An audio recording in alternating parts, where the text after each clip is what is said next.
super ready. So just feel that we have some time, some delay. Yeah, you just tell me when you think we're... Because I'm going to press the start button here for timing. So now we are live, Michael. Let's go. Are you ready? I feel like my picture froze. Perfect. We are live now, I am Michael. fine. Okay, let's do this. Hi.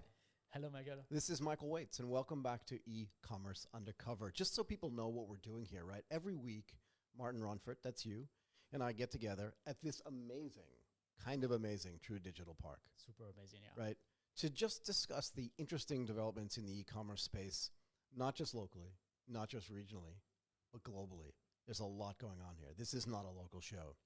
And one of the reasons why we do this, not the only reason, is because we believe e-commerce is not solved yet. Definitely. Is that fair? Definitely, yeah. And look, for people that are listening to this, if you want to subscribe, if you want to have timely updates for this show, subscribe to our channel on YouTube. It is beautiful. I know it is because Martin designed it. I had nothing to do with it. And if the podcast format is better for you, it's better for some people, like if you're running or exercising or just doing the dishes, that kind of thing. Go to Apple Podcasts and subscribe. Go to Google Podcasts and subscribe. Sometimes I can't say Google. Go to Spotify and subscribe. Or go to Overcast. But really anything that has an RSS feed on it. So it's so easy to see the content. It's everywhere. It's just everywhere, right? And before we get into the main topic, I mean, the title of today's show is to go live or not to go live. That's the question. It's not that Shakespearean, but maybe it is. Maybe every week we should have some kind of quote from some Shakespearean play. That would be cool. There's a lot of interesting stuff. Yeah. We can go to Hamlet. Definitely. We can all that kind of stuff. Use a quote from a very famous writer, I think we just came up with another idea. We have so much ideas, Michael. I think that's the problem here. Every show we get like 10 or 20 ideas. I know. What are we doing? Okay, look, let's do a little bit of follow-up first. Can you find something in your notes? Yeah, I can. I want to do a little bit of follow-up first because before we get on to live commerce, we have to do this. Last week, you may remember, we discussed a $40 million funding round for a company in Asia called what? Una Brands. Yeah. Now, I don't like companies where I'm really afraid to pronounce the name, but I'll cut these guys from Una Brands a little bit of slack. They're based in Singapore, and they're meant, I just want to rehash this a little bit, they're meant to scale these sort of marketplace-based sellers, get them together, have like economies of scale, and make them grow and get bigger. And, like the marketplaces here, Lazada, Shopee, Tokopedia, even Amazon if you're shopping in Singapore. Yeah. And it sounded all newfangled and fancy last week. And yet, upon a little bit more research, these teams are not alone. Yeah, and that was so surprising to me also. And especially the amount of money that we raised. When I saw that, I was like, whoa. Well, you have no idea. That's getting big. I've kept something from you. Okay, you have no idea. Let's go through this a little bit. Factory 14. Yeah, okay. Right? Which was in stealth mode until a couple of weeks ago. And again, I have my own feelings about stealth mode. Like, is your idea so innovative and so secretive that if you're not in stealth, that if other people know you're doing it, somehow they're going to copy it and do it faster and better than you? My feeling on this is that if you're that afraid of that, you're in the wrong business, baby. Yes, yeah. I think so. Anyway, so they announced a $200 million funding round. $200 million bucks. That is okay, crazy. And also announced their latest acquisition. I want to talk about these on a bit-by-bit basis, right? They bought a company called Pro Bike Tool, which is a D2C, so direct-to-consumer business that sells, obviously, bike accessories. $200 million bucks. But why so much? Why is it so huge? Because you remember last week we talked about Una Brands and 40 million round. Right. And that's already a lot of money for a seed starter, right? So like now, why 200 million? What are they going to do with that other money? So here's my opinion, and we'll get to a couple of other examples of this in a second before we get to the main part of the show. So they raised $200 million. Now, it's not clear to me. Remember, Una Brands, upon more research, we found out on the day we did the show last week that part of it was equity and part of it was debt. Yeah. They borrowed money from people. And I think the debt, and we'll find this later with another company I mentioned in a second, but the debt, the equity funding is really so that they can get some support from venture capitalists. The debt is really just to go acquire companies. And their feeling is that if they can add revenue fast enough, they should be able to pay off the rent. And not the rent, excuse me. They should be able to pay off the loan. Okay. But rent is in my head. I don't know why. But when you say acquiring companies, do you talk about like competitors, or do you think we're gonna acquire e-commerce store? Oh no, they're acquiring e-commerce stores. This is Factory 14 is the exact same model as Una Brands. So they're gonna same thing. So yeah, they just bigger, right? They just have a lot more money Because they're operating in a bigger market, right? So they're saying we're in Europe. Now I don't know if there's debt here as well. You know what? I did the article around here. Maybe we can. Why don't you do that? But while you're doing that, I also want to mention that Una Brands is not alone in Asia. Rainforest, a company whose CEO is JJ Chai and a bunch of other teammates, they're ex-founders from Carousell. Now, I love this. Carousell hasn't had an exit yet as far as I know, but the founders are leaving. This just corroborates my feeling about that Carousell business. I've personally never liked it. I think this classified business in Asia going to be really hard to differentiate because the barriers to entry are so low, right? And you can multiple list things. In other words, if I have, my famous example was this fan that was listed on Kaidi. Okay, and Kaidi's supposed to deliver it to you and all this other stuff. The fan had a tag underneath it. It said, "Colorful fan from Hatari." It was white. From Atari? Hatari, okay. We can talk about that later. But it said, "Colorful fan." It was white. Okay, colorful. So it wasn't colorful. It was broken. It didn't work. And the seller wrote, if you want to buy it, it's like 600 baht or whatever. You have to come pick it up. So nothing was good on it, which means that quality control on some of these classified sites, no slight to Kaidi, which I think is great, Tiwa, amazing. But those businesses I don't think work. And I think when founders start leaving to build other businesses and fund them with $40 million, 36 million and a half, this Rainforest business. And again, they raised $30 million of debt and $6.5 million of equity. And that $30 million of debt was meant to buy the other e-commerce businesses. Yeah. That's cool. It's kind of cool. That's kind of cool, but like, yeah, you remember also last week, to do a little bit of follow-up again. Right. We said that Una Brands must have an edge to find the great e-commerce store. But now, if there's so much players on the market. We talked about that too. Go ahead. We talked about that too. I'm like, wow, like is there like as many great shops to buy as that?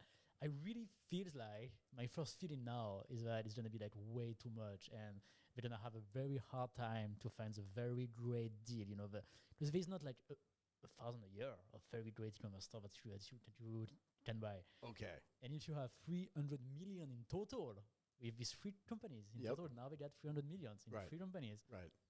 How many stores you want to buy? Okay, so let's give you a little bit more detail. Let's give our listeners a little bit more detail. I think you should strap in and probably, you're already sitting down. But I definitely don't think you should consider standing up. Okay. Hold on tightly and fasten your seatbelt. So, all of this stuff pales in comparison to a company called Thrasio. That's the one you did not send me, right? This is the one I just found it. This was not on purpose. I'm not keeping you in the dark on purpose. So Thrasio is a company based in Walpole, Mass, which means nothing to you, but means something to me because my whole family is from that part of Massachusetts. Okay. I think it's, that part of, like, near Boston. So whenever I think of, I've been to Walpole. I won't say anything about it, but the guys that founded the company, they know what I mean. Anyway. So maybe they listen to us. They're listening to us and they're getting mad right now. If it didn't But this company recently announced a raise of, you're looking at the piece of paper for the notes? No. $750 million. That's like $1 billion in total. Oh, no, it's not even close to that. $750 million raise that get its total funding to $1.7 billion, according to Crunchbase. They started this company in 2018. They are saying that in the last 2 months, they announced this at the same time that all these other announcements were made. And they are saying now that this funding, that in the last 2 months, they are buying, so acquiring companies that give them an extra $1.5 million of revenue per day. So the revenue is not daily revenue, but they're buying companies that add revenue to their annual revenue, I'm guessing, of $1.5 million a day. And they say that they've looked at over 6,000 companies. Now, they're US-based, right? Okay. So the metrics are going to be different.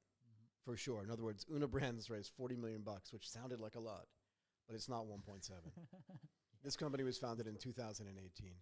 Okay. They've already bought about 100 companies, and their main focus is on what's called FBA businesses, right? These are fulfillment by Amazon. And their theory here, and we should be clear, I think, about what their theory is. Their theory here is you're selling on a marketplace. you don't know how to get economies of scale. And I think now what they're saying is with their 100 brands, they have 14,000 different product categories. And again, they're trying to find a way to compete that's different than other people. But to me, this business model, is this innovative? And if you think so, tell me what. But I want to make one more point.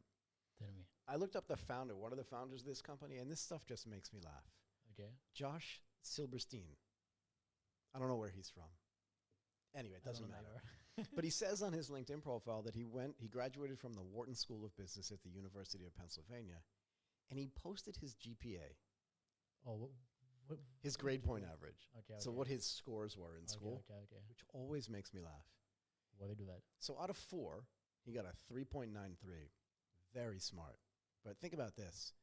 If his parents were Asian, you know what the first thing they would have said to him when he graduated? What happened to the other 0.7 points? Not a 4.0? You're not the 4.0. What's wrong with you? What happened so to the other points? Anyway, let's talk. I just think that's funny. Let's talk about these companies. And like you said, what is the edge? Yeah, what is the edge? And actually, like you just say that they acquired 100 companies so far, right? That company has, yeah. They acquired 100 companies. And have looked at 6,000, if I read the article correctly, yeah? And they started to... They've looked at 6,000. So they've analyzed Okay. 6,000 companies, I believe. And they buy 100, only 100. Right. It's such a small number to spend 2 billion in total to 100 companies. It's like huge number. It's like 20 million per store. So it's like a lot of money. I mean, for me. Yeah, they haven't spent all their money yet, but I understand the point. And they say they're adding $1.5 million of revenue per day when they do their acquisition. Right? Actually, like, it's really funny that all of that happened like 2 years after Gymshark has been valued over $1 billion. We talked about GameShark last week, right? We thought about that, and that's really fun that all of that happened. Maybe they just want to do that. Right, so this is my point. Remember, one of the things we wanted to talk about on this show, we wanted to focus on was innovation. Mm-hmm. And I have my own opinions, as you can imagine. Definitely. I don't think this business model per se is that innovative. I think it's definitely not. Right, so they're going to make money. They will, and they'll sell this business on, maybe they'll even sell it back to Amazon, like for a couple of $1 billion. And that's just the game, I think, that all of these companies are trying to play. And to be fair, I was pretty impressed last week. I'm much less impressed this week. Again, just my own opinion. But when are we going to stop copying? Doing the same thing. Just doing the same thing over and over again. Yeah. Right? Definitely. I think that's a really good point. I think there is no innovation about that. No. I think it's just like we put a lot of money into an industry of independent sellers who've been doing incredibly great the last few years. Right. So we've been able to create a brand, to create a stores, we've been able to acquire community, acquire customers, get traffic, which is hard, right? Yeah, it's very hard. All of that, they've been like working super hard to do that. And now we get people who have a lot of money who say, hey guys, we're gonna buy it, scale it, and like value our business like much more. But go ahead. So yeah, so this is my point. I think it's like, as you say, it's just like the same thing that we saw in startups, that we saw in like any kind of business. Right. And like, actually, we cannot say it's bad, because in the end, it's just a normal process of capitalism, I think. But yeah, there is nothing we didn't go into that. But I mean, look at the thing that made the Rocket Internet team really famous, right, from the beginning. What did they do? They looked at the United States. There was a company in Chicago called Groupon. Yeah. They said, we'll buy that, we'll build it. It turned them into billionaires. When was the last time you logged on to Groupon and did a group buying thing? A lot of time ago. But I mean, never really is the answer, right?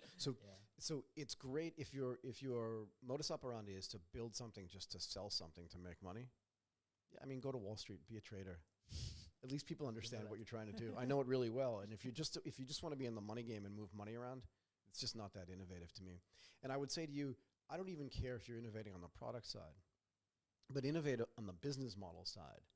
And I'll ask you again, is this business model of rolling things up, acquiring a bunch of inefficient, in their words, businesses, and then rolling them up to make them efficient in economies of scale, is this a new business model?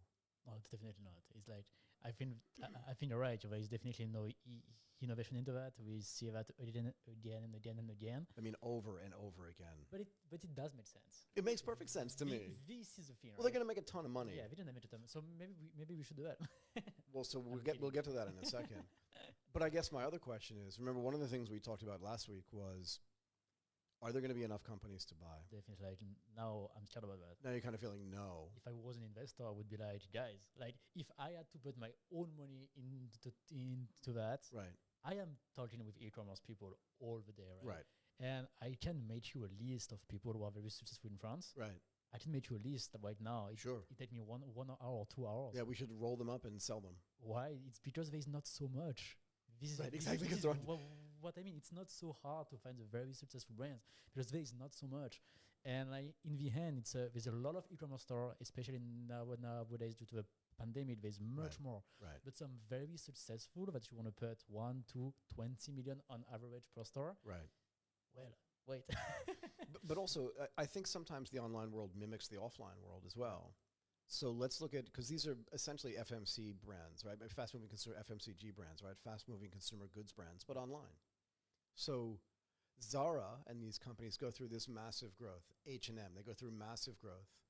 Maybe they do some kind of leverage buy. They make a fortune for early investors. Yeah. And then they just kind of peter out as growth stalls.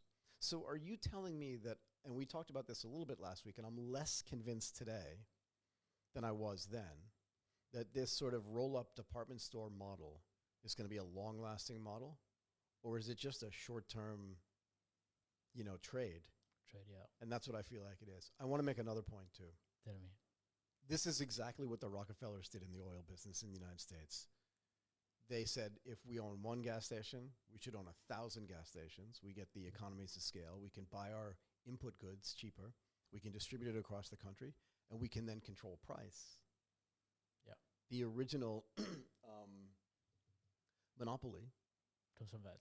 Right? Well, it's one of the great examples of this, right? Okay. And because it was because gasoline and oil was easily transportable both by truck and by train. They could go across the country to build this stuff. And it was quite easy to do. But not all they did, but one of their business innovations was roll it up. Roll it up. List it on a stock exchange. That's interesting because imagine like they go so big that they acquire so many brands and in the end they can control the cost of ads on Facebook, for example. Absolutely. Imagine if that's that big, like with the war that Facebook currently have with Apple. I think they don't need a new war with marketing people, right? But on Facebook, for example, it's a bunch of very, very small business. Also, there is not like a few one that you can buy. I'm very, very... I'm skeptical about this. Skeptical about that now. So let's go back to history, right? Yeah. First, there was Sears in the United States. I'm just going to use the United States as an example, right? Yeah. So maybe you haven't heard of some of these companies, right? But Sears was a dominant store through their catalog business and their offline stores. Okay. Offline, meaning physical stores, because back then there were no online stores. And then Kmart came along, and they just completely changed the game, right? And then there was JCPenney, and all these companies competing. And then there was Walmart. These companies just keep coming and innovating everybody else out of business. So the original Sears people and Sears family made a lot of money, right? There was a store called Two Guys that went away. Kmart, which innovated. All these stores that innovated, but they're gone. Because once you get to this modern age, and particularly where distribution and payments are frictionless, you get Amazon.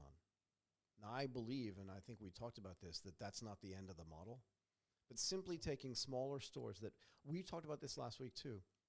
Maybe if I want to sell, maybe it's not scalable, no matter how great your due diligence is. Yeah, true, definitely, yeah. Definitely, like, I think if you want to sell, it's because there's a reason. And I think the best deal are the one who don't want to sell. That's why they need an edge to find them. Right. But like it looks like there's a lot of players. So one player in the United States who they only checked 6,000 stores. Right. It's such a small number. And they focus on FBA, which means this seller sells on Amazon. How many sellers Amazon has? And are part of the FBA program. And part of the FBA program. So right. They must have so much more than 6,000. Way more. So it's like very small portion, so maybe that's their edge. Maybe they have some entry with Right. Amazon to get that. Okay, but it's only 6,000. Doesn't anybody want to build like a long-term sustainable business anymore? Or is everybody just trading? That's. I think that's much closer to trading. Yeah, and now I think we talked about this last week, and this is the last I want to talk about this because I do want to get to live commerce. It's just going to drive up the prices, right? And at some point, it's going to become uneconomical to buy them. And then what's going to happen is only the people that are running a bad business or a business that can't scale will sell.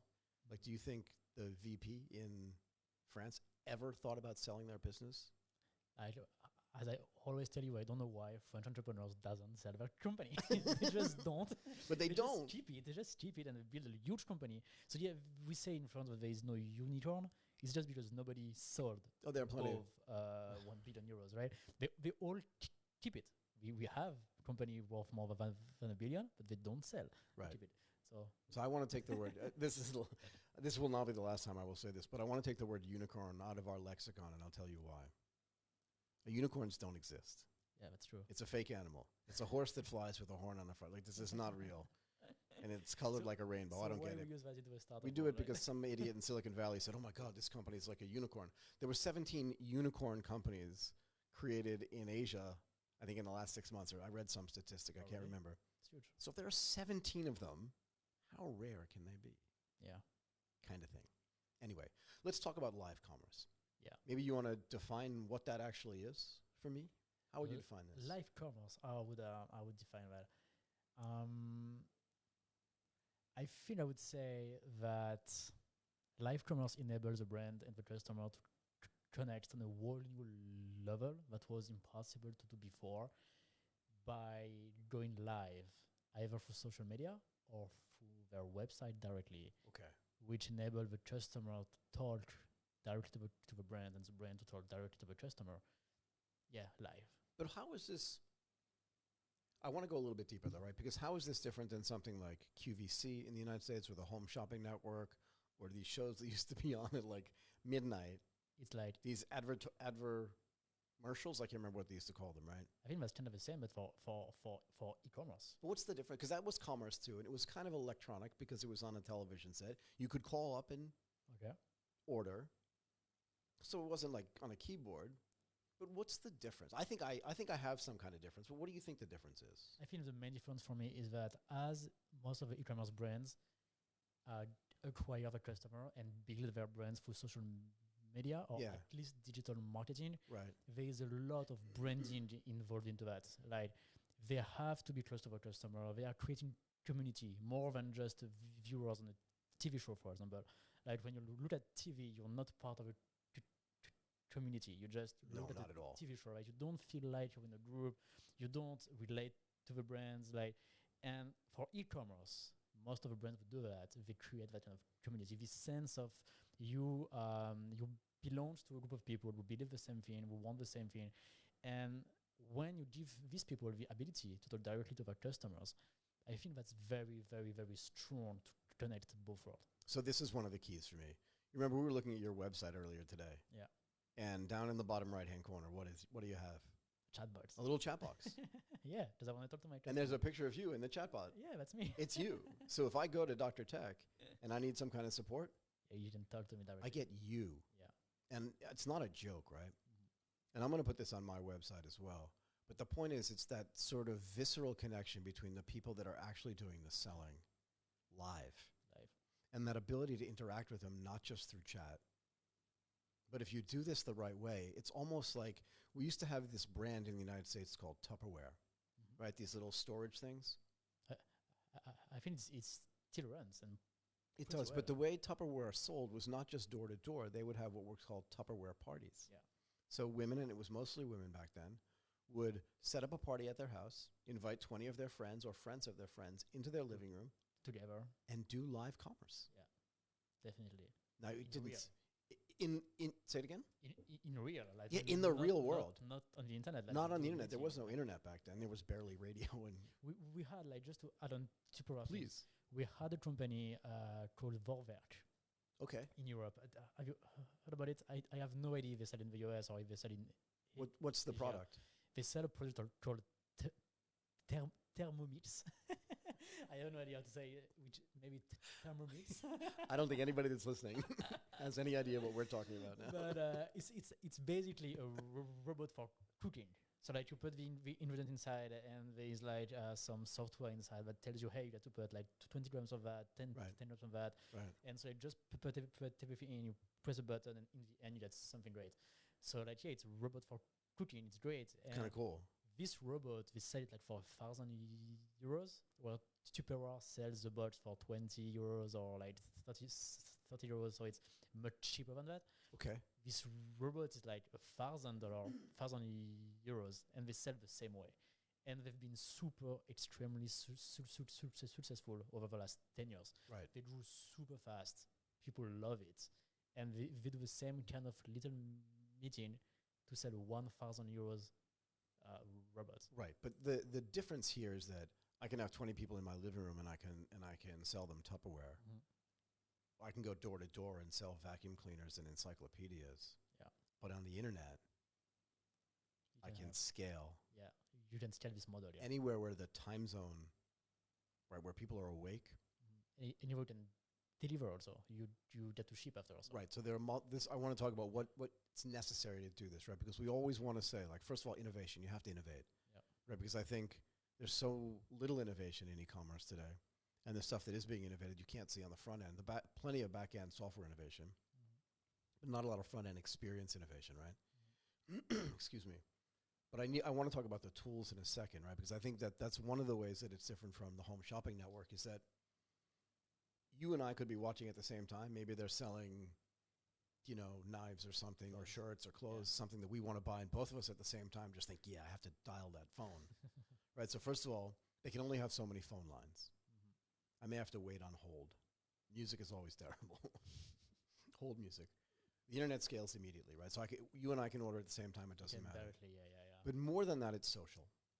We talked a little bit about social buying a couple of weeks ago, I think, as well, which means that I can know who else is online. I can look at the chat room if they're doing it right. You can see your friends. I can see my friends. I can see who's buying. I can be talking online when I'm chatting to the people on the show. Yeah, asking like, what do you think of that? Like, it fit perfectly with my short and all of that. And imagine being on a TV show, like a popular TV show when you were growing up, and probably not so much TV when you were growing up, right? But when I was growing up, if you could watch a TV show and interact during the show with the stars of the show, now you're talking about real stickiness, right? Why does this matter for live shopping? Well, because who's going to do it at scale? Really famous people. Yeah. Now, not only really famous people, but influencers are going to do this. Models are going to do this. Have you seen already an influencers or models doing that? I have not.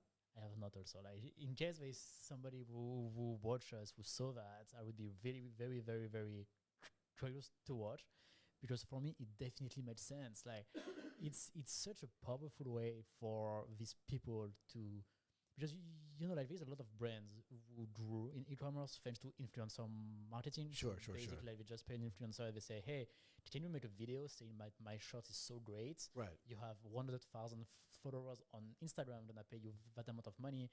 But then the video, most of the time, it lasts 24 hours. So they just do an Instagram stories, and that's done, right? It disappears. It disappears. And it's a video that is recorded. So that was great. But imagine with live commerce. Imagine if tomorrow the same influencers say, hey, I'm going to pick up like 3 or 4 brands. We're going to do a 1-hour live show, and we're going to sell it live to my audience. To me, it would be so fucking great. And it's like kind of what we saw on the TV back then. Right. But doing live at scale with plus the community spirit. So, yeah, I mean, just that whole, again, it's like replicating going to the mall. Yeah. Now, we've talked a lot about innovation. I want to get back to that in a second. But what kind of tools, if you just start from scratch, or some of the existing tools that are already there, what do you think is necessary to just supercharge this? To supercharge this, or to do this? Both, really. Both. Start with just to do it, I guess. Yeah, just to do it. Like, I think some people already do it, but they don't really know, like, it's part of a trend or it's new or something. Like, for example, when I first came to Thailand, okay, I was shocked to see that 2 years ago. Where were they doing it, though? How were they doing on it?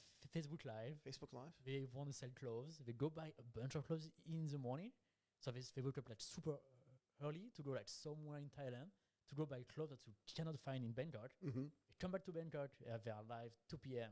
and like so much people watch. What are they doing? Sitting in their bedrooms or in their living rooms, just with and we just try like a phone camera? We just stand like this, and we just try live to show people, and people are like, want what I want that, and then we were just like, okay, text me in private, send me the money, how it works in Thailand, and that's it. And I was like so surprised the first time I came here in Thailand that people were doing e-commerce like this with such a few technical needs. Just Facebook Live, a phone, done. It was so easy. So basically what you're saying is there are just existing tools that will allow anybody to do this. I feel like some people just got creative.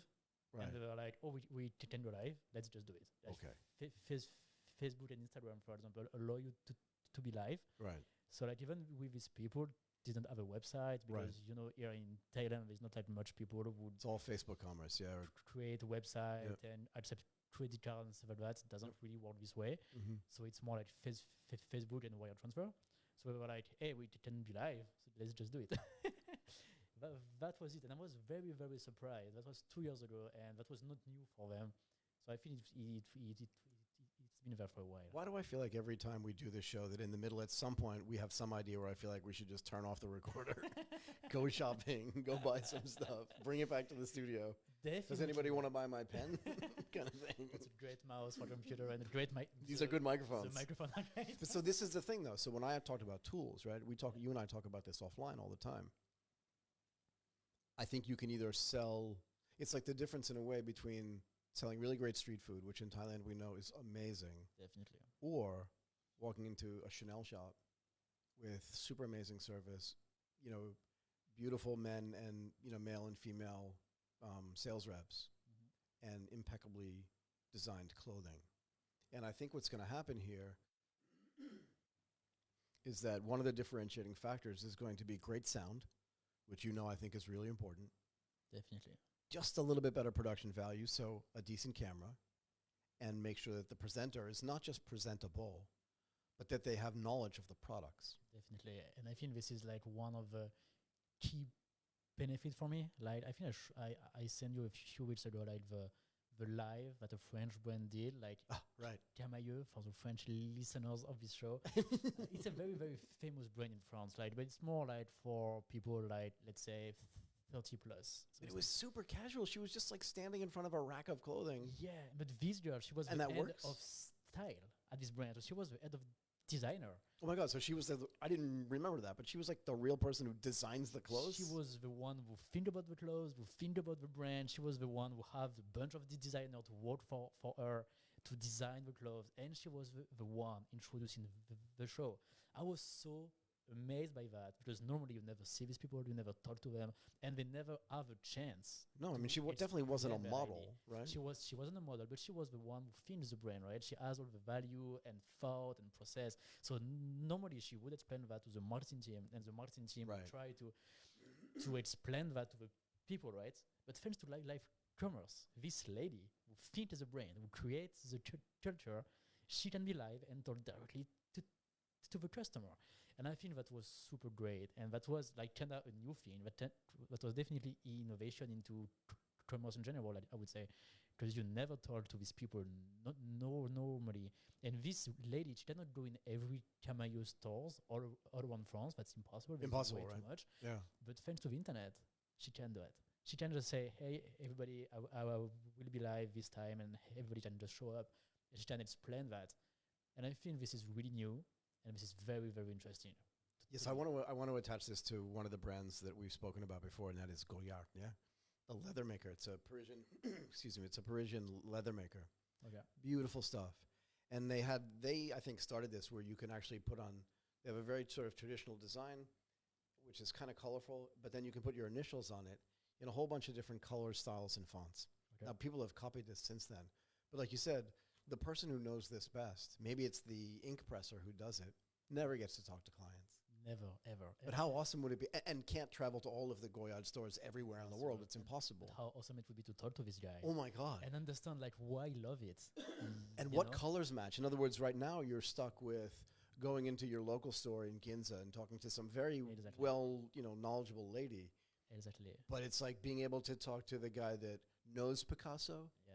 Or to Picasso. Or to Picasso directly, right? Directly. Like, why did you put that blue there? Have you ever worked in a store where you want to buy? Like, you like the brand, you kind of have an idea already of what you want to buy, but because of the salesman to be so bad, you just leave out all the time. Right? It happens super often, right? All the time. It's just because the guy is not super involved into his stuff or just stuff like that, right? But if you talk directly to the people who design the clothes or who design the goods, right, they are super enthusiastic. They are involved. This is never gonna happen for sure because you're gonna feel the passion, and this makes a huge difference. We talked often about the video from Simon Sinek. Yeah, people don't buy what you do; they buy why you do it. Yeah, the why, right? It why. Really matters. We are completely in the why. If you talk to the designer of the brand, you talk to the lady who every day think about why we would do that and how we would like talk about the value of the brand and all of that stuff. You are completely in the why. That makes Apple super successful. So it works for me. And thanks to live commerce, we can do that now. So imagine if you could buy an iPhone like 5 or 6 years ago, and on the first day that the new iPhone 8 or the iPhone 7, or actually more like the iPhone 4 and 5, which were iconic and incredible designs, but a week before they were announced to the public, you could have like a flash sale and talk directly to Johnny Ive. Yeah. Why design that? Why? Why are those little notches there? Yeah. Why is it like steel around the outside and glass on both sides? And he show you the product. And make it exclusive and like put his signature on the back of it or something. Why not? What would people pay for this? Yeah. Right? But again, this type of thing to me is really innovative. Yeah. This sort of immersive. We haven't even spoken about what it would be like when we do VR and AR, but let's just leave because it's not real today. Right, so even if you wanted to do that, you couldn't do that today because the technology doesn't exist either in hardware or in software. Yet. We're almost there. Yeah. But we're not there yet, right? But this is the kind of thing that I mean when I talk about innovation. But imagine being able to do that with, like, Versace's dead, but you know what I mean? Like with those kinds of designers, or it would just be awesome. It would be great. Yeah. And we never have a chance to do that. No. But also these days, they never had the chance to do that at scale. Until now, thanks to live commerce, because because those days most of the time, what they do is they go to fashion show, and that's where they can explain what they do, or they go to magazines, or they go to TV shows, or radio. Have you ever been to a fashion show during Paris Fashion Week? Because that's not for us. Like we're not invited. You're not invited. They don't want you there. We're not handsome enough to be there, Michael. Maybe one day we can, but so far we cannot. Oh, definitely. I'm not worried. But yeah, so that's why we cannot normally access that, right? So, and thanks to live commerce, this is my biggest feeling with influencers. Like the influencers can truly connect to the audience, to his audience, to his or her community, right? By doing a great show, not just a video. That's like and also it's been like 2 or 3 years that people do that, and now buyers know that the influencers does the video just for money most of the time, right? And a lot of influencers has been selling shitty Chinese products, right? So they've been promoting that, so like a lot of them like got screwed by that. So now thanks to live commerce, we can switch from doing something that was okay for now, right, to like a real show and promoting real products, because they will have to do a full show, so they have to do their due diligence and stuff like that. So I think that's going to be better. Do you get a sense that this is going to change the way, or maybe the speed with which brands are developed? I'll tell you why. Right, in the old days, if you hadn't heard of a brand, you'd have to use it a few times. You'd have to go into the store a few times, if there was a store in your neighborhood, right? I think it's or do you think just big brands benefit from this? I think it's gonna depend on how the players who have the marketing power are gonna play with that. Like for example, let's take the influencers. There is not so much again. Like so, there is not so much that can reach a lot of people fast, and those people are quite expensive. So you and I cannot maybe pay them, but a big brand can. So, But I guess here's the point that I was trying to make, right? It's a little bit different. okay. Sure, a big brand can pay Dave Chappelle to advertise anything for them, right? And since Chappelle already has a massive audience, Yeah. And people may or may not trust him. Go ahead. and as we cannot pay them, it's not gonna help us to grow and to scale our brand. Right, but think about this is a really interesting thing that I read actually over the last week, I think, and that is the most popular podcasts are with people like Dave Chappelle, Mark Maron, Tim Ferriss, Joe Rogan, all people that were already famous, and like Conan O'Brien, right? People that were already famous and well known before they started their podcasts. Okay. But the most famous people on YouTube, so YouTubers, nobody knew who Jake yeah, Paul yeah. was like 3 years ago, or Logan Paul. That's Right? true. Yeah.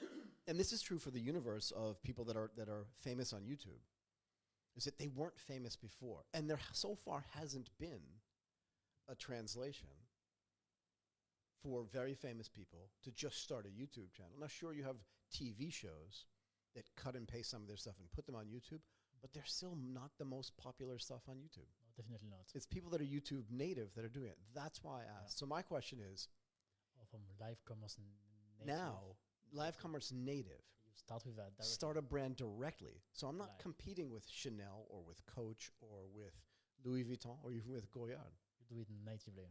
I do it natively. So we should launch a company that enable those people, like YouTube, a platform to enable those people to be native in live commerce. We should just do it. Okay, I'll be right back. I need to launch another company. We should just do that. Like we do the YouTube, but for live commerce, and we help people to be Well, so native. my last question in my list of questions to ask you is, what do you think we can get our listeners to buy from us on our live commerce show? Which we should do and should test at some point. But before we get to that, what do you think about, and we want to get these guys on, but what do you think about like TikTok, Instagram stories, right? Facebook Live, and then Panya Studios. So all companies that are trying to sort of innovate with live commerce. Panya is a tool creator, right? Yeah. They're not selling things themselves. Facebook obviously is it's the largest platform in the world. I find it interesting that TikTok, I want to get to Panya in a second, right? But I find it interesting that TikTok, which used to be known really for just like goofy dancing, like young girls dancing in tandem, it was fun to watch, and then old guys trying to copy those dances, and it was all just funniness. And I always wonder when I see, don't you think though? And I always wonder when I see, go ahead. That's fun that we talked about that on our show. But that's it. Well, but now TikTok is coming up with commerce. But So, yeah, definitely, yeah. so I'm always interested when a company branches out from, like, did they just do the goofy dancing to get eyeballs on their platform? Yeah. Was there always a commerce angle that they were planning? Or did someone just at the company say, we got 1 billion views a day, what are we doing? We're not selling anything. I think at some point they raised a lot of money for growing the platform, so they had to tell the investors how to make money after that, right? Right. At some point, at least. But it reminds me of the story of Snapchat, and I think we can do the same. Snapchat IPO at, I think, $30 billion when they IPO, like 3 or 4 years ago. Yeah. And when they used to IPO, they were bigger than Renault, for example, the French car manufacturer that has hundreds of thousands of employees. I know. Innovation. It's been around for 100 and something years. Yeah, they have been around for so long. They have an F1 team. They have engineers. They have all of that. It's like a real company. It's like a real company. It's like a real company with real people working They there. have walls, they have buildings, they have so many stuff. And this little tiny app called Snapchat that never made a single dollar. Right. No revenue. No revenue. Yeah. Before IPO. Right. They IPO with a valuation above this car manufacturer. Just insanity. But This go is ahead. pretty insane, right? So when I see TikTok, I'm like, yeah, we can do the same formula, the same strategy. Like let's just get a lot of eyeballs on us, a lot of users on our platforms. Right. Let's get a lot of people, and then maybe they IPO just to make a lot of money, as a lot of company does, or maybe they are like, okay, now how do we monetize that? Right. And thanks to Facebook, Facebook showed everyone how to make money on social media platform. So they don't have to innovate too much in here. They can just like do what Facebook does. And we always like do some ads on TikTok, and actually like it's the same process. It works the same way. Thing, there is no innovation here. So they just copy what Facebook showed it worked. they just had a new way to attract a lot of users on the platform. Right. So I think, again, not an innovation. No, and also for marketing, it doesn't work super well because it's people who are younger most of the time, so they don't have a lot of buying power so far. Right. So it's like the wrong people are watching. And I always say this too, right? Like McDonald's at one point tried to sell pizzas. Okay, I didn't know that. Because they're always testing different types of food, right? Okay. But nobody goes to McDonald's to buy a pizza because there's Pizza Hut. So it's confusing, right? They're confusing the brand, right? In other words, no one goes to the Coca-Cola food company to buy champagne. Yeah, you cannot do it. You cannot. I love when I told you about champagne. I forgot. You're so in the bad at champagne. You're in the champagne business. Yeah, I forgot about this. We cannot talk about champagne. You're from Champagne. I'm sorry. My mistake. But I feel like it's the same thing with TikTok. I don't know this for a fact, right? But I feel like it's the same thing. In other words, if I metaphorically walk into TikTok, what I'm expecting to see and what I get now will be two different things. And if I'm a 16-year-old and I want to see my friends from across the world dancing and doing funny things, and I get an ad for Coca-Cola, or even an ad for Skechers or some brand that's appropriate for me, it's just in my way. Yeah. That's not why I'm there. Yeah.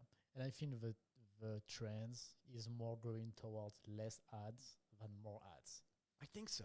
I think it's go more this way, and this is why live commerce I think like fits this issue, because we can stop doing annoying ads and disturbing ads and ads that stop you from what you really want to do, which is super annoying. And also, like, I think what Apple is doing right now with all the tracking, like we can do a full episode on that. I think that's very interesting also for e-commerce, as Apple doesn't allow the apps to track as much as they used. Have you been following this? So sorry, yeah. Have you been following this? Yeah, I've been following. What percentage of people that are on iOS 14.5, which is the new version, it's a point upgrade for iOS, have opted out of receiving ads? Do you know? No idea. Or to be tracked, I mean. I have no idea how much. What percentage do you think it is? I think it's very, like the number who opt out or who stay the percentage of people that say, I don't want to be tracked. Okay, I think it's very high. 90-something%. Really? I think it's 96, but I don't want to exaggerate because people will come back later. I'll get flamed on Twitter. It's just not worth it, right? But it's a very high number. I was pretty sure it was so high. That doesn't surprise me at all. No, so this is why, like, you see, like, if Apple do that, and if Apple say, hey, let's give people the choice, because that's their communication, right? Yeah. They are so smart in doing that. Absolutely. By the way. So they just say, hey, let's give people the choice, right? So people opt out, of course, because like, you know, like we have seen so many bad stuff regarding data and pixels and all of that. So people now are scared, even if you don't really understand, but they're scared. So they opt out. So Apple is more like maybe starting these trends of less ads and less tracking and less data and stuff like that, right? Right. So to me, it really give a good chance to live commerce, because we don't need to do ads. We don't have to drive traffic another way. So it can be a new way to do marketing for e-commerce brands. So here's another thing that I think live commerce helps. And again, sorry for the American-centric aspect of this. Like every American, always talk about America. That's fine. Gotta go. No surprising, no worries. Haven't lived in the United States since 1990. Yeah, so barely American. That's true. I've been in Asia longer than you've been alive. Yeah, that's true. If you want to go and do the math. But here's the thing. Every year during the Super Bowl, big brands would spend like all year developing what they wanted their new advertising sort of thing to be for the following year. So big, yeah. And they would spend a ton of money on building an ad. They'd buy one spot because it was so expensive. I can't remember how many people watched the game, 40, 50, 60 million people. Back then, today it's probably closer to 20, 30. I don't know the numbers, yeah. But Super Bowl ads always became very expensive, and then they'd reuse those ads during the year to reinforce that message. And then you reuse derivatives of those ads as well. But they were very expensive. Yeah. And if you wanted to build a new brand, and some companies did do this, they would spend they would spend their whole, should I move that? No, that's fine. They would spend their whole ad budget on that one advertising moment, because they figured the exposure we get during the Super Bowl is controllable and more impactful than we can get at doing little advertisements for the rest of the year. Makes sense. So why is this relevant? Because what live commerce allows people to do, think about it, we had a technical problem today. And all we did was run upstairs, get another device, And done. plug it in, and done. Yeah. And to build a studio like this, even 10 years ago, would have cost hundreds of thousands of dollars, right? And we have paper falling on the floor. But that's valid. Like, that's the way studios get built today. Yeah. And I think that live commerce now allows, in the same way that AirAsia said, anybody can fly, anybody can sell. And you don't have to sell 10 million pieces of something. Start small. You can start small and test. And I think that from a brand building perspective, again, you get that visceral connection where I make the t-shirt or the shirt in exactly a style that you like, and that plenty of other people like you like. I go live to Facebook or to YouTube or just on my website using tools that companies like Panya, and we can talk about that in a second, create. I am now an online store. That, I think, is one of the biggest changes that this live commerce thing is going to make, yeah? We should try. We should try, as you said, to try to start the brand as a native live commerce brand. I think it can be very, very interesting. It doesn't solve the traffic issue that most of e-commerce have. Sure. Because they get to have traffic and attention. But it can definitely help to differentiate in the market right now, because nobody do that. So nobody's really doing it, right? If you instead of doing like a ad that say, hey, like my product is awesome and blah blah blah blah blah, like everybody does, you then say, hey, we invite you for a show like this time, this day and this time. Right. It can be very new to the market, so maybe it's gonna work better. And after that, I think it can help here, but it can also help on the conversion toward customers. That's such a great point. That was my next question, is how do you think it's going to change conversion rates? Oh, it can be super fucking huge, I think. Tell me why you think so, though. Oh, because I have experience in that. Because that's my way of doing business. I am super close to my customers. I love to talk to them. I love to do lives. I don't do e-commerce. I don't sell clothes or stuff like that, you know. But you do commerce, though. But I do commerce. I always have my company, you know. I've never been an employee. So you're fired. Wait, I'm not even hired. Nobody hired me. Nobody hired me, and nobody can fire me. So nobody can fire me. Nobody can tell me what I do. And so my way of doing business is to be very close to my customers and making the relationship like very human, let's say. Like, this is why I'm on the customer support. This is why we got a Facebook group. We're doing live all the time. Right. I'm there, and they can see that, and that really, really, really help my company to stand out from the competition, because they get VIP treatment that they have nowhere else. Right. Thanks to this connection. And I've always done that, and like I always get crazy ROI on the marketing campaign, just by getting people to talk to me. That's it. Right. But so you made this point earlier, right? Yeah. You said, have you ever walked into a store? You asked me a question. Yeah. Have you ever walked into a store for a product you already wanted to buy? And you didn't buy it. And you walked out of the store because the salesman or the saleswoman was just so bad or so mean or so paid too much attention to you or too little attention to you. But just the sales experience was so bad, you just thought, I'm not buying this thing. With the owner of the company, most of the time you don't have a bad sales experience, because no. the guy is so much involved, right? That's your stuff. So that's how they eat. So I believe really strongly that this sort of live social commerce, being purveyed by the people that own the product, will then allow you to create this connectivity to the owner. I love giving the owners of stores money. Yeah. Like, I'd rather not go to a franchise and go to the haircut place next to the franchise, where the person cutting my hair is the person that owns the salon. Yeah. I think we talked about that on it's just very important to me. Episode 1 or 2, I think, Maybe. of this show. We talked about these trends, and I think it's going to get bigger and bigger. Like, we want to connect with the local people, the people who are doing something. We prefer supporting that's the big, you know, multinational companies that franchise and everything. And I definitely believe in that. That's the same for me. Maybe less than you, but still. And I think that it's going to get bigger and bigger and bigger. Right. So, like, if we take everything together, like, if people want to connect more to the local, and on the other side, we get the e-commerce, we also want to get closer to his audience, but at scale. Right. This is where live commerce, I think, gets a very nice spot to do something great. So we should talk to Amy Reed. We're already working on this, but Amy Reed runs this company called Techsembly. Yeah. And Techsembly is a company that's meant to sort of take global brands and localize them, because shopping is inherently a local thing. And we did talk about this on the first episode, right? Yeah. Like these stores in the French Alps or whatever, selling the cheese and the wine and the bread and stuff, but since they can't scale it on their own, doing it together. And I think what she's trying to do, and we'll have her on to talk about this, is trying to localize this and again make that brand feel more personal. Yeah. Because it's different in every region and in every country for sure, yeah? And definitely I completely agree with you, and it just like popped something in my head.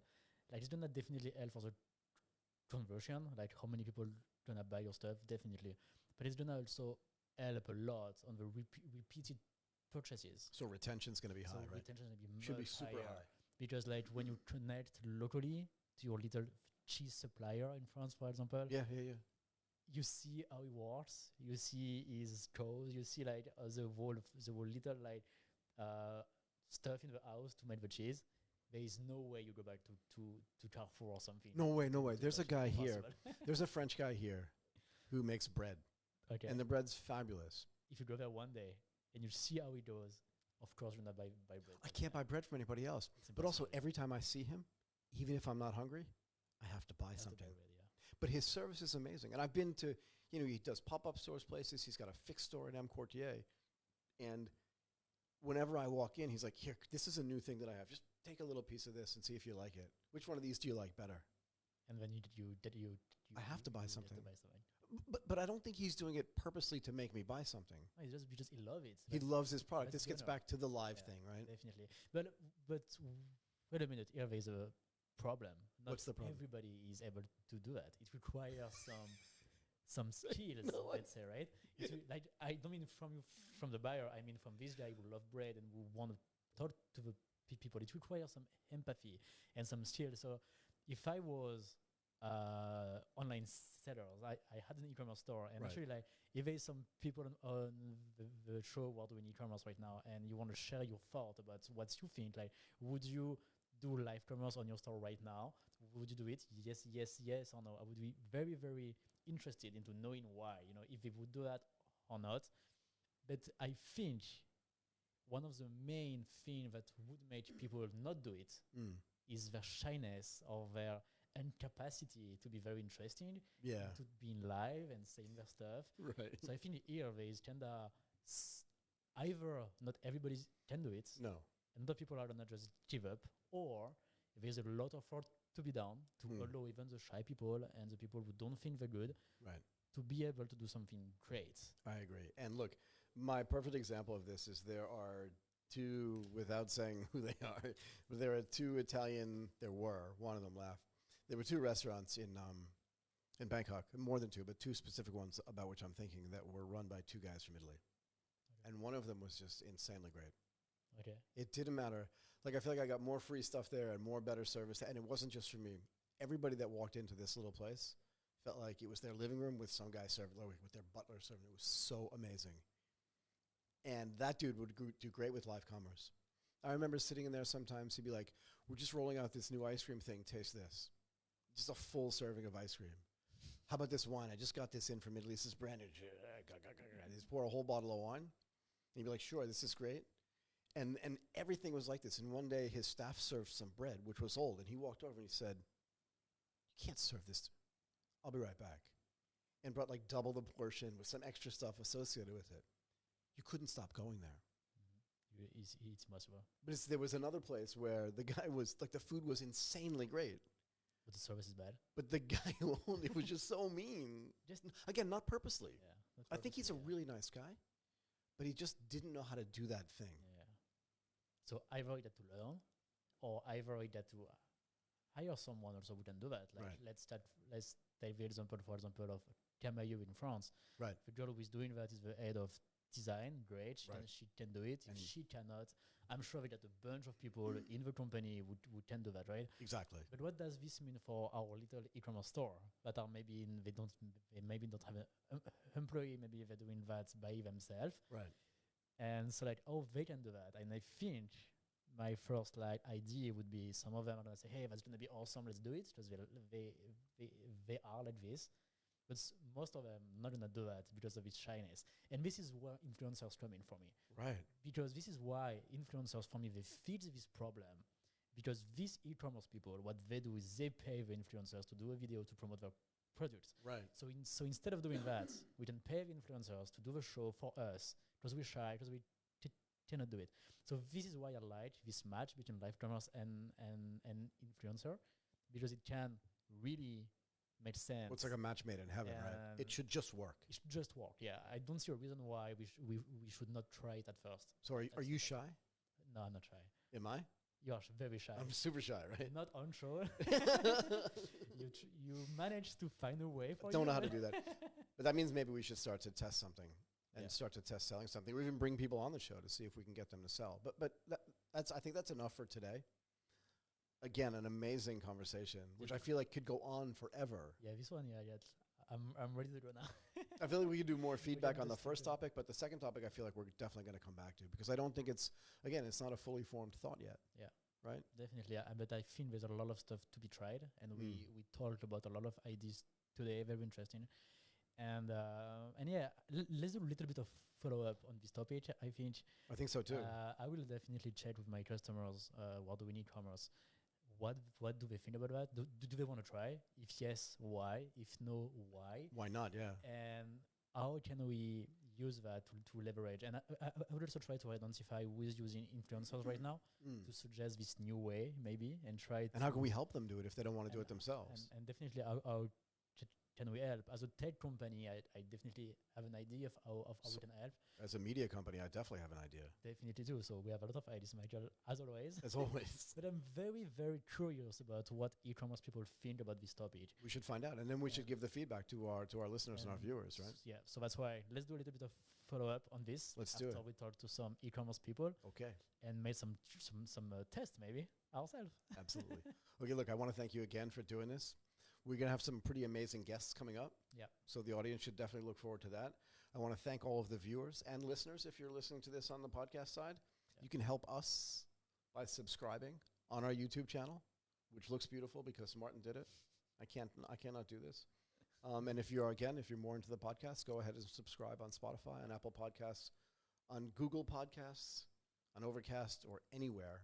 Yep, perfect. Where you like your podcasts. And if you want to talk with us, like ask questions on the topic and stuff like that, we are doing it live, 2 p.m. Thailand time, every Sunday. Every Sunday. So you can just show up. For now we do it on Facebook, but we might do it on YouTube later. Yep. So yeah, just come on the channel, 2 p.m. Thailand time on the Sunday, and we would love to have you on the show and talk directly with you, share ideas, questions, stuff like that. Bye for now. Thank you very much. Bye for now.